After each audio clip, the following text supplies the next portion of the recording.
Di balik gurun Yaman dan gelombang Laut Merah, sebuah front baru dalam konflik Timur Tengah mulai terbuka. Gerakan Houthi yang dulu dianggap hanya pemberontakan lokal, kini mampu menjangkau jauh melampaui tanah kelahirannya. Dari bengkel-bengkel sederhana di Sana'a hingga lokasi peluncuran tersembunyi di garis pantai, Houthi membangun dan melepaskan senjata yang mampu terbang ribuan kilometer hingga mencapai Israel. Yang dulu mustahil, serangan dari kelompok bersenjata kecil terhadap Israel dari jarak ribuan kilometer, kini telah menjadi kenyataan. Mei 2025, sebuah rudal balistik menghantam area dekat Bandara Internasional Ben Gurion di Tel Aviv, melukai warga sipil dan menghentikan penerbangan. September berikutnya, drone menabrak Bandara Ramon di Eilat, pintu gerbang Israel di selatan, memicu kepanikan nasional.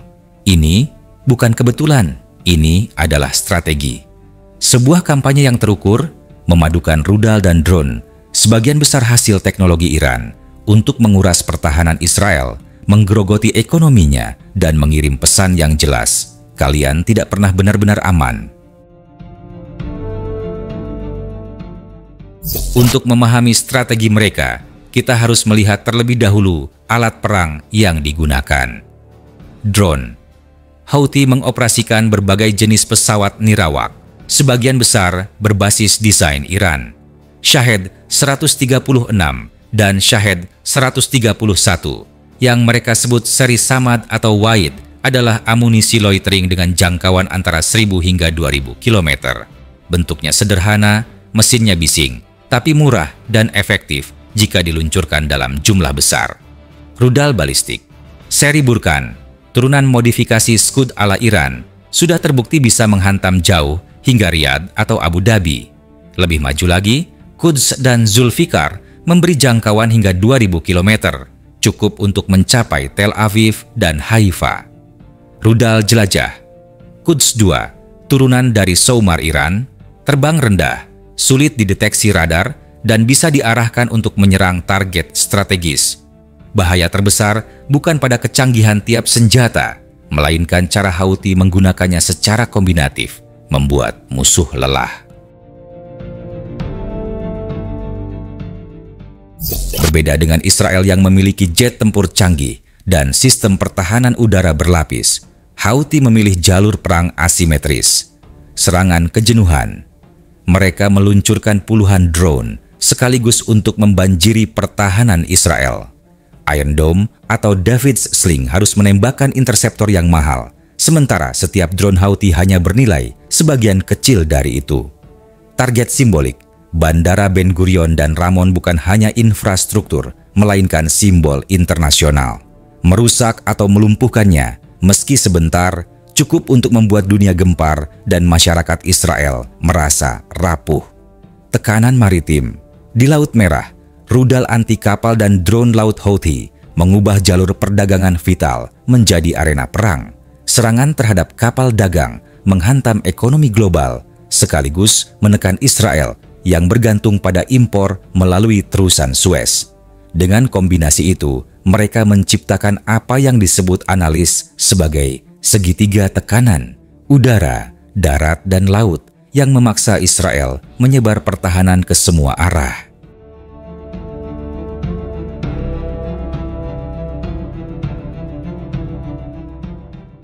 Di balik setiap drone dan rudal Houthi, ada jejak Iran.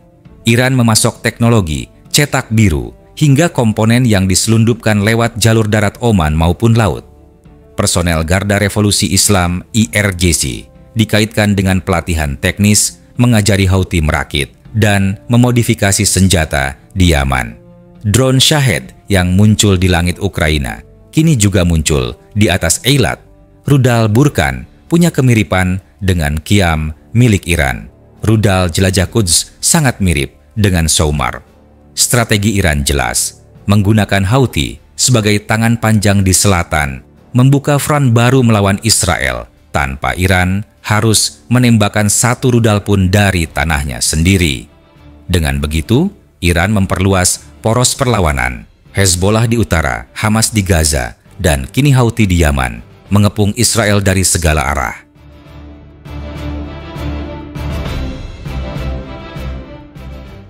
Mei 2025, sebuah rudal balistik Houthi menghantam area dekat Bandara Ben Gurion, melukai 8 orang, merusak kendaraan, dan menghentikan penerbangan selama berhari-hari. Ini adalah salah satu serangan paling simbolis.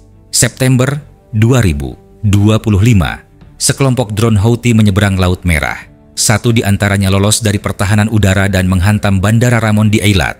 Kaca pecah, seorang terluka, penerbangan lumpuh sementara.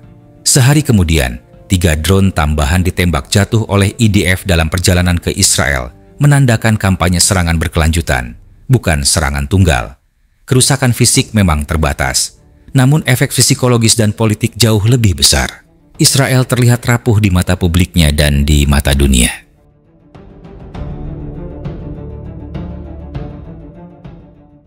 Bagi Israel, setiap drone yang ditembak jatuh adalah kemenangan taktis. Tapi, secara strategis, ini adalah masalah. Pertahanan udara tidak bisa melindungi semua titik sekaligus. Setiap rudal pencegat bernilai puluhan ribu dolar, sementara drone yang ditembak hanya bernilai ribuan dolar. Bagi Houthi, satu serangan sukses sudah cukup menciptakan ketakutan nasional dan headline internasional. Bagi Iran, ini adalah kemenangan tanpa harus terlibat langsung, perang lewat perantara. Inilah bentuk perang baru, perang kelelahan, di mana biaya ekonomi dan psikologis lebih penting daripada kerusakan fisik. Dan dalam perang itu, Houthi menunjukkan bahwa mereka tahu betul bagaimana dan di mana harus menyerang. Ketika drone berdesing di atas Laut Merah dan rudal balistik menembus malam, satu kenyataan menjadi jelas. Medan perang kini meluas. Musuh Israel bukan hanya di Gaza atau Lebanon, tetapi juga ribuan kilometer di selatan, di pegunungan Yaman. Houthi telah berevolusi dari pemberontak lokal menjadi aktor regional, membawa senjata rancangan Iran, menargetkan jantung infrastruktur Israel. Selama mereka bisa meluncurkan drone murah dan memaksa Israel menghabiskan jutaan dolar untuk pertahanan, keseimbangan akan tetap timpang. Ini bukan perang presisi, ini adalah perang kelelahan, perang yang memukul lewat psikologi, ekonomi, dan rasa takut. Dan dalam peperangan itu, Houthi sudah membuktikan. Mereka tahu bagaimana membuat Israel selalu waspada.